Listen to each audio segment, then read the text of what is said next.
ये कहानी है उस गोल्डन मैन की जो 1.5 करोड़ रुपए की सोने की शर्ट पहनकर Guinness Book of World Records में अपना नाम दर्ज करवा चुका था।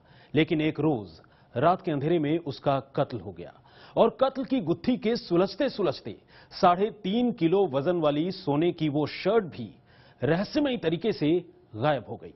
तो क्या कत्ल से शर्ट के गायब होने का कोई रिश्ता था या फिर सच्चाई कुछ और है?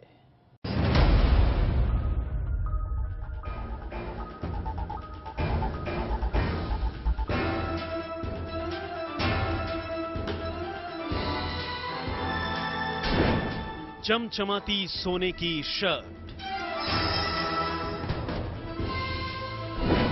वजन 3.5 किलो,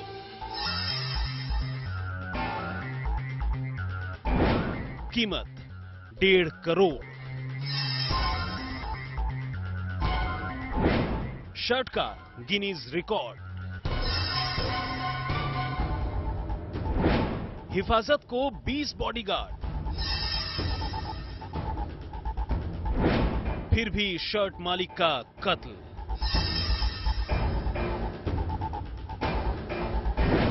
और तब रहस्यमयी तरीके से शर्ट गायब।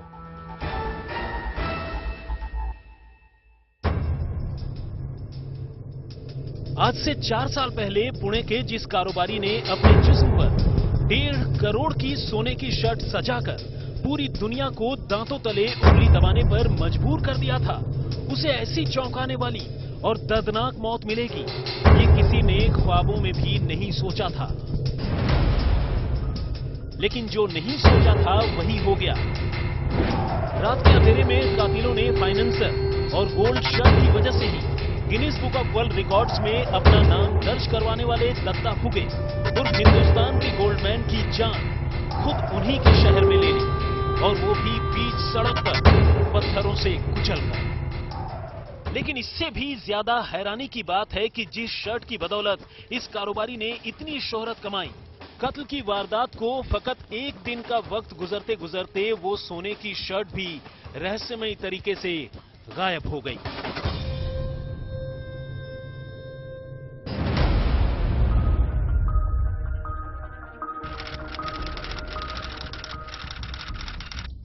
शहर ने अभी ठीक से अपनी आंखें भी नहीं खोली थी। इसी बीच दिघे इलाके में लोगों ने एक ऐसा मंजर देखा कि उनके रोंगटे खड़े हो गए। ये एक शख्स की लाश थी जिसका सिर बुरी तरह से कुचला हुआ था और जिस्म पर चाकुओं के अनगिनत निशान थे। चूंकि मरने वाला कोई आम इंसान नहीं था, जल्द ही उसकी पहचान भी साफ हो गई। जी हां, ये वही दत्ता फुगे था जिसे उसकी सोने की दीवानगी के लिए सिर्फ पुणे और आसपास के लोग ही नहीं बल्कि पूरी दुनिया में बहुत से लोग जानते थे, और जिसने अपने लिए खालिस सोने की शर्ट सिलवाकर Guinness Book of World Records में भी अपना नाम दर्ज करवा लिया था। लेकिन सवाल यह था कि आखिर रात के अंधेरे में दत्ता फुगे का कत्ल किसने और क्यों किया, वो भी तब जब दत्ता फुगे ने कत्ल के वक्त कपड़े की एक मामूली शर्ट पहन रखी थी। ऐसे में कत्ल के पीछे सोने की शर्ट लूटने जैसी कोई वजह भी नहीं हो सकती थी। तो जब पुलिस ने तफ्तीश आगे बढ़ाई तो एक और चौंकाने वाली कहानी सामने आ गई। ये साफ हुआ कि जिस वक्त दत्ता फुगे का कत्ल हुआ तब दत्ता के साथ खुद उसका बेटा शुभम फुगे भी मौजूद था। यानी कातिलों ने फुगे के बेटे के सामने ही उसे अपना शिकार बना डाला। इन हालात में वारदात से जुड़े तमाम सवालों का जवाब खुद शुभम ही दे सकता था। लिहाजा पुलिस ने उससे पूछताछ करने का फैसला किया। लेकिन जब दत्ता फुगे के बेटे शुभम ने पुलिस को अपना बयान दिया तो एक नई कहानी सामने आ गई। ये पता चला कि फुगे को बीती रात उसके एक दोस्त अतुल मोहिते ने अपनी बर्थडे पार्टी के लिए बुलाया था और उसे अपने साथ लेकर गया था। लेकिन कुछ देर बाद फुगे के बेटे शुभम ने वो मंजर देखा कि उसके लिए यकीन करना भी मुश्किल था। अतुल मोहिते बीच सड़क पर अपने साथियों के साथ मिलकर दत्ता फुगे का कत्ल कर रहा था। ये लोग फुगे को घेर कर बुरी तरह चाकुओं से गोदने के साथ साथ उसे पत्थरों से कुचल रहे थे, और बेटे शुभम के वहां पहुंचते ही सभी के सभी कातिल मौके से भाग निकले।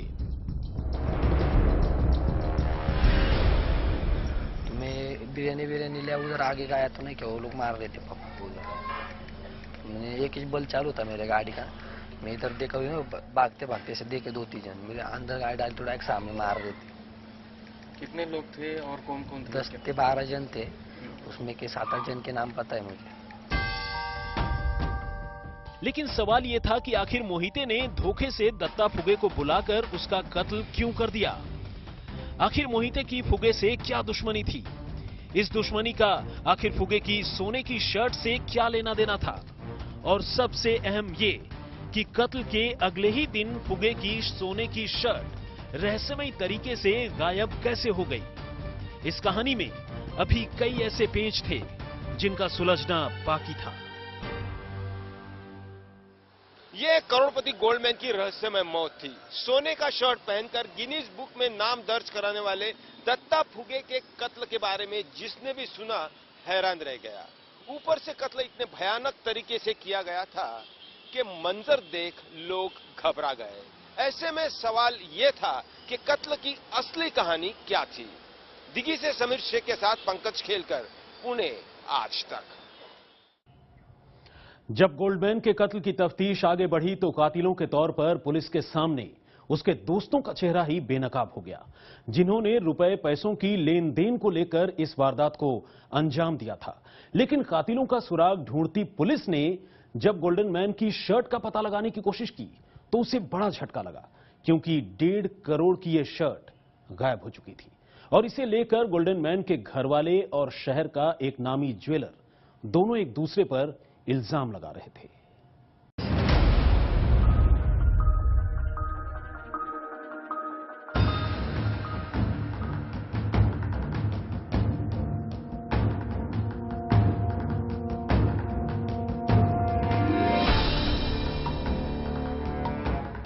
अब पुलिस के पास दत्ता फुगे उर्फ गोल्डमैन के कातिल का नाम भी था और पहचान भी। जल्द ही पुलिस ने कत्ल के कई मुलजिमों को गिरफ्तार कर लिया। फिर जब पूछताछ हुई तो कत्ल की असली कहानी सामने आ गई। ये कत्ल अचानक आए किसी गुस्से का नतीजा नहीं था, बल्कि इसके पीछे सोची समझी साजिश थी, जिसे अतुल मोहिते और उसके साथियों ने मिलकर रचा था। इन्हीं लोगों ने मिलकर साजिशन दत्ता फुगे को बर्थडे पार्टी के नाम पर बुलाया, लेकिन बर्थडे सेलिब्रेशन का यही बहाना दत्ता फुगे की डेथ यानी कत्ल की वजह बन गया। दरअसल दत्ता फुगे वक्रतुंड चिटफंड के नाम से एक कंपनी चलाता था और इसी चिटफंड के कारोबार के सिलसिले में उसने पुणे और आसपास के इलाकों में सैकड़ों लोगों से लाखों रुपए की वसूली कर रखी थी। इनमें बहुत से लोग ऐसे थे जिन्हें दत्ता फुगे से अपने पैसे वापस चाहिए थे, लेकिन पैसे मिलना तो दूर, दत्ता फुगे सोने की शर्ट सिलवाकर तस्वीरें खिंचवाता और रिकॉर्ड बुक में नाम दर्ज करवाता घूम रहा था। जाहिर है जिन लोगों को फुगे से पैसे मिलने थे उन्हें ये बात फूटी आंख नहीं सुहाती थी। ऊपर से शर्ट की हिफाजत के लिए अक्सर फुगे अपने साथ 20-20 बॉडीगार्ड्स लेकर घूमता था। ऐसे में बहुत से लोग कई बार चाहकर भी फुगे के करीब नहीं फटक सकते थे और इन्हीं हालात में खुद उसके दोस्त अतुल मोहिते ने उसे ठिकाने लगाने की साजिश रच ली। हमारे कस्टडी में अभी 3-4 लोग हैं। अभी उनका सब वेरिफिकेशन होके आगे का डिसाइड होगा। सर क्या कारण से गए थे? इसका कारण वो कुछ बर्थडे का कुछ कारण एफआईआर में उनके लड़के ने बताया है। बर्थडे के बारे में कुछ फंक्शन था इसलिए वो गए हैं और इनका बिजनेस जो चिटफंड का उसको लेकर ये वारदात हुई शायद, लेकिन इसके बारे में पुलिस छानबीन कर रही है। मोहिते ने अपने साथियों के साथ मिलकर जाल बिछाया और धोखे से दत्ता फुगे को बुलाकर उसे चाकुओं से गोदकर और पत्थरों से कुचलकर मौत के घाट उतार दिया। पुलिस की माने तो दत्ता फुगे पर मोहिते के करीब 1.5 लाख रुपए निकलते थे। बहुत से दूसरे लोगों के भी तकरीबन इतने ही रुपए फुगे पर बाकी थे। पुलिस की माने तो कभी ज्वेलरी की दुकान चलाने वाले फुगे ने वक्रतुंड मनी के नाम से बहुत से लोगों के रुपए हड़प रखे थे और लोगों ने फुगे के खिलाफ कई एफआईआर भी दर्ज करवाए थे। और तो और पुलिस ने उसके खिलाफ कुछ मुकदमों के मद्देनजर उसे कानूनन तड़ी पार भी करवा रखा था। लेकिन जब फुगे से पैसे वापस मिलने की उम्मीद जाती रही तो मोहिते और उसके साथियों ने मिलकर उसकी जान ले ली। लेकिन एक गोल्डमैन के दर्दनाक कत्ल की इस कहानी में तब एक नया मोड़ आ गया जब पता चला कि कत्ल के बाद से ही गोल्डमैन की वो 1.5 करोड़ रुपए वाली सोने की शर्ट रहस्यमयी तरीके से गायब हो चुकी है। 3.5 किलो वजन वाले इस सोने की शर्ट के गायब होने की बात जब पुलिस को पता चली तो उसने फुगे परिवार से पूछताछ की।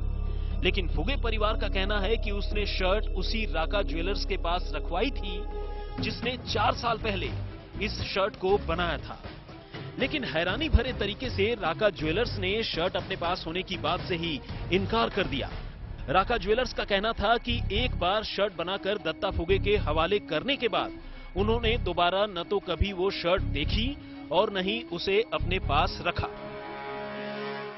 दत्ता फुगे को सुर्खियों में लाने वाली सोने की शर्ट का गायब होना अपने आप में कम रहस्यमय नहीं है। ऐसे में सवाल यह है कि आखिर ये सोने की शर्ट कहां गई। दत्ता फुगे के घर वाले ये शर्ट राका ज्वेलर्स के पास रखने की बात कह रहे हैं, लेकिन राका ज्वेलर्स की माने तो ये बात सच नहीं है।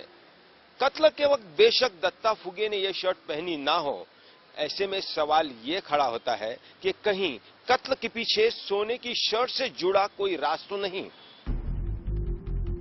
ऐसे में शर्ट की गुमशुदगी ने इस मामले को कहीं और भी ज्यादा उलझा दिया है। सवाल यह है कि अगर शर्ट फुगे परिवार के पास भी नहीं है और राका ज्वेलर्स के पास भी नहीं, तो आखिर वो है कहां? इस मामले पर सच कौन बोल रहा है और झूठ कौन? जाहिर है पुलिस ये पता लगा रही है कि क्या फुगे परिवार शर्ट को गायब दिखाकर लोगों के पैसे लौटाने से बचना चाहता है या फिर फुगे के जाने के बाद राका ज्वेलर्स शर्ट को लेकर गलत बयानी कर रहा है। कुछ लोगों का कहना है क्योंकि हाल के दिनों में दत्ता फुगे की माली हालत बहुत अच्छी नहीं थी, फुगे ने वो शर्ट किसी को बेच दी। लेकिन ऐसे में सवाल यह है कि अगर सच्चाई यही है तो फिर फुगे के घर वाले शर्ट गायब होने की बात क्यों कह रहे हैं? गोल्डमैन के कत्ल के बाद 1.5 करोड़ के शर्ट का गायब होना अपने आप में एक बड़ा राज है। पंकज खेलकर, पुणे, आज तक। पुणे के फाइनेंसर दत्ता फुगे ने जिस सोने की शर्ट को पहनकर दुनिया वालों की आंखें चौंधिया दी थी, उस शर्ट को 15 कारीगरों ने लगातार 16 घंटे की मेहनत के बाद तैयार किया था और 14,000 सोने के टुकड़ों को जोड़कर शर्ट बनाई गई थी। दुनिया में एक से बढ़कर एक शौक रखने वाले लोगों की कोई कमी नहीं, लेकिन पुणे का दत्ता फुगे वो शख्स था जिसे उसके शौक ने न सिर्फ पूरी दुनिया में मशहूर कर दिया, बल्कि इसी शौक की बदौलत उसने Guinness Book of World records जैसी खास किताब में भी अपनी जगह बना ली। महाराष्ट्र के इस इलाके में सोने के प्रति लोगों का लगाव बहुत पुराना है। गुजरते वक्त के साथ इस लगाव में मर्द भी औरतों की बराबरी करने लगे हैं। लेकिन ज्वेलर से फाइनेंसर बने दत्ता फुगे ने तो इस लगाव में जैसे सारी हदें खत्म कर दी थी। फुगे ने एक सोने की शर्ट सिलवाई और शर्ट की रोशनी में पूरी दुनिया की आंखें चौंधिया गई। सूत्रों की माने तो चिटफंड के कारोबार से अमीर हुए फुगे ने 4 साल पहले ये शर्ट बनवाई थी। उसने शर्ट बनाने का ऑर्डर पुणे के ही मशहूर राका ज्वेलर्स को दिया था। तब सोने के भाव के हिसाब से इस शर्ट की कीमत 1.5 करोड़ रुपए आई। दत्ता फुगे ने शर्ट के साथ सोने की चूड़ियां, सोने की चेन और पेंडेंट भी बनवाए। फिर दत्ता सोने की शर्ट और जेवरों से लदकर तस्वीरें खिंचवाने लगा। रातों रात दत्ता फुगे अपने नाम से कम गोल्डमैन के नाम से ज्यादा जाना जाने लगा। इस इलाके में सोने के जेवर पहनने का चलन पुराना है। औरतों के साथ साथ मर्द भी सोने से लदे रहते हैं, लेकिन हाल ही के दिनों में दत्ता फुगे ने सोने को लेकर अपनी ऐसी दीवानगी दिखाई कि देखने वाले हैरान रह गए। दत्ता ने सीधे सोने की शर्ट ही सिलवा ली और 1.5 करोड़ की यह शर्ट पहनकर तस्वीरें खिंचवाते रहे। जानकार बताते हैं कि 24 कैरेट गोल्ड की इस सोने की शर्ट को बनाने में तब बंगाल से 15 कारीगरों को बुलाया गया था, जिन्होंने 16 घंटे तक लगातार जीतोड़ मेहनत करने के बाद 14,000 टुकड़े जोड़कर फुगे को फिट आने वाला शर्ट तैयार किया। जाहिर है सोने जैसी कीमती चीज की शर्ट पहनना कोई आसान काम नहीं था। ऐसे में दत्ता फुगे को अपनी हिफाजत की फिक्र भी सताने लगी और तब उसने अपने लिए 20 बॉडीगार्ड भी रखे। ये बॉडीगार्ड हर उस महफिल में साए की तरह दत्ता फुगे के साथ जाते जहां दत्ता सोने की शर्ट पहनकर जाता था। और तो और बहुत से लोगों ने सोने की शर्ट के लिए दत्ता फुगे को गेस्ट बनाकर अपने कार्यक्रमों में दावत देना शुरू कर दिया। लेकिन अब 4 साल बाद इसी गोल्डमैन की हत्या हो गई और उसकी वो महंगी शर्ट रहस्यमयी तरीके से गायब। पंकज खेलकर, पुणे, आज तक। फ्रांस के नेशनल डे समारोह के दौरान ट्रक से रौंदकर 80 से ज्यादा लोगों की जान लेने वाले आतंकवादी के चेहरे से नकाब अब पूरी तरह उतर चुका है। फ्रेंच पुलिस की माने तो लोहुएज बहुलेल नाम का ये आतंकवादी दरअसल एक ऐसा सेक्स मैनियक यानी यौन विकृति का शिकार इंसान था जो एक कट्टरपंथी मौलवी के संपर्क में आकर खूंखार बन गया था। एक तरफ बेस्टिल डे आयोजन के दौरान मारे गए बेगुनाहों की याद में सजे गुलदस्ते और दूसरी तरफ इस आतंकवादी हमले के गुनहगार मोहम्मद लोहुएज बहुलेल की याद में डाला गया ये कूड़े का ढेर। मोहब्बत और नफरत की ये दोनों तस्वीरें फ्रांस के शहर नीस की हैं, जहां गुरुवार को हुए आतंकवादी हमले में 80 से ज्यादा बेगुनाह लोग मारे गए जबकि 20 लोग जख्मी हुए। लेकिन इन दोनों ही तस्वीरों से इस शहर में रहने वाले लोगों की उस मिले जुले जहनी हालात का पता चलता है जिसमें हमले में मारे गए लोगों के लिए जहां आम लोगों के दिलों में दर्द है, वहीं कातिल के लिए हद से ज्यादा नफरत। यही वजह है कि लोगों ने ठीक उस जगह को कूड़े के ढेर से भर दिया है जहां ट्रक से बेगुनाहों को रौंदने वाले आतंकवादी लोहुएज बहुलेल को गोली मारी गई थी। लेकिन ये तो रही भावनाओं की बात। 25 टन वजनी ट्रक से बेगुनाह लोगों को रौंदकर मारने वाले लोहुएज बहुलेल को लेकर अब फ्रांस की पुलिस और खुफिया एजेंसियों ने जो खुलासे किए हैं वो भी कम चौंकाने वाले नहीं हैं। पुलिस की माने तो ट्यूनिशियाई मूल का फ्रेंच नागरिक लोहुएज बहुलेल एक ऐसा सैडिस्ट सेक्स मैनियक था जिसे हर उम्र के लोगों से रिश्ते बनाने का शौक था और अक्सर ऐसे रिश्तों के दौरान वो दूसरों को दर्द देकर खुश होता था। पुलिस ने इस सिलसिले में अब तक लोहुएज के बहुत से साथियों के साथ साथ 73 साल के एक ऐसे बुजुर्ग शख्स से भी पूछताछ की है जो उसका सेक्स पार्टनर था और इस शख्स ने लोहुएज की अजीबोगरीब आदतों को लेकर कई चौंकाने वाले खुलासे किए हैं। अब तक की छानबीन से पुलिस को पता चला है कि लोहुएज एक सेक्स मैनियक यानी यौन विकृति का शिकार इंसान था, लेकिन वो पहले इतना कट्टर भी नहीं था कि यूं लोगों की जान ले लेता। लेकिन हमले से करीब 2 हफ्ते पहले वो अल्जीरियाई मूल के एक मौलवी के संपर्क में क्या आया, उसका दिमाग फिर गया। इसके बाद वो न सिर्फ ऐसे खौफनाक हमले की तैयारी करने लगा बल्कि ISIS में अचानक से रुचि लेने लगा। पुलिस ने नीस में ही लोहुएज के घर की तलाशी लेने के बाद उसका लैपटॉप बरामद किया, जिसकी फॉरेंसिक जांच से अब ये बात साफ हुई है कि हमले को अंजाम देने से पहले उसने अमेरिका के ओरलैंडो के गे नाइट क्लब में हुए हमले से जुड़ी खबरें पढ़ी थी। ठीक इसी तरह उसने डलास में हुई शूटिंग की वारदात को लेकर भी रिसर्च किया था और ISIS के जिहादी सामग्री वाले वेबसाइट्स पर भी गया था। यहां तक कि उसने दुनिया के खौफनाक एक्सीडेंट्स के बारे में भी इंटरनेट पर सर्च कर जानने समझने की कोशिश की थी। यानी वो ISIS की तरफ झुकने के साथ साथ ऐसे ही ट्रक से लोगों को कुचल मारने की तैयारी कर रहा था। फ्रांस की पुलिस ने अब इस आतंकवादी वारदात को अंजाम देने से पहले लोहुएज बहुलेल की खींची गई कुछ सेल्फीज भी बरामद की है जो उसने अपने एक दोस्त के साथ इसी ट्रक में खिंचवाई थी। जाहिर है जिस तरह से कत्ल के वक्त उसने अल्लाहू अकबर कहा था, उससे यह भी साफ है कि उसने इस हमले को धार्मिक आतंकवाद का रंग देने की कोशिश की। उधर ISIS ने भी उसे अपना सिपाही बताकर हमले की जिम्मेदारी अपने ऊपर ले ली। लेकिन फ्रांस की जांच एजेंसियों को अब तक की छानबीन में हमलावर लोहुएज बहुलेल के साथ ISIS के सीधे रिश्ते का फिलहाल पता नहीं चल पाया है।